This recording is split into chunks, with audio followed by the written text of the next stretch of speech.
Nelson with information week here at Interop 2012 in Las Vegas. I'm standing here with Greg Brown. He is the Vice President and CTO for Cloud and Data Center Solutions for McAfee, and you guys have made a few announcements here at the show. First, let's start with the 80 gig scalability of your security architecture. Yeah, we've introduced our XC cluster capability, which is an extension of our existing network security product line.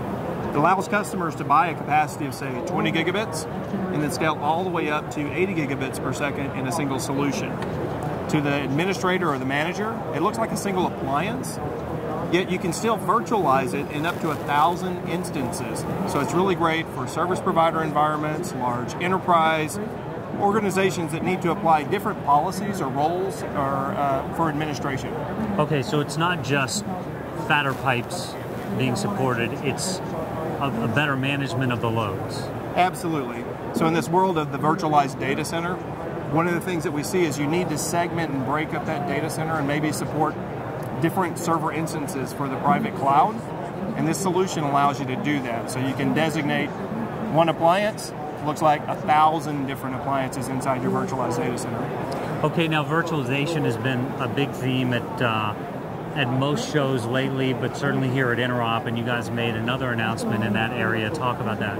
Yeah, so we have a partnership with VMware, where we've integrated directly with their hypervisor, and that allows us to apply network security policies directly to the virtualized LAN.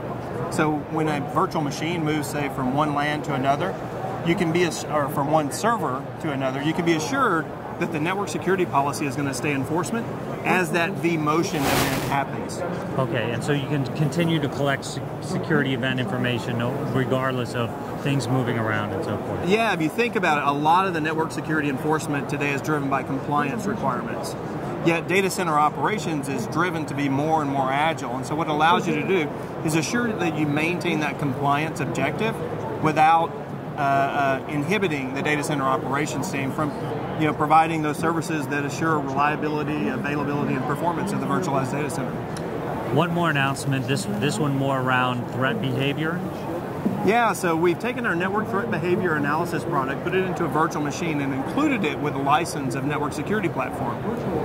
The enhancements that we've added allow the security administrator to see what's happening in remote parts of the network and complement their inline inspection information with activity that's happening throughout the network that they may not have seen otherwise.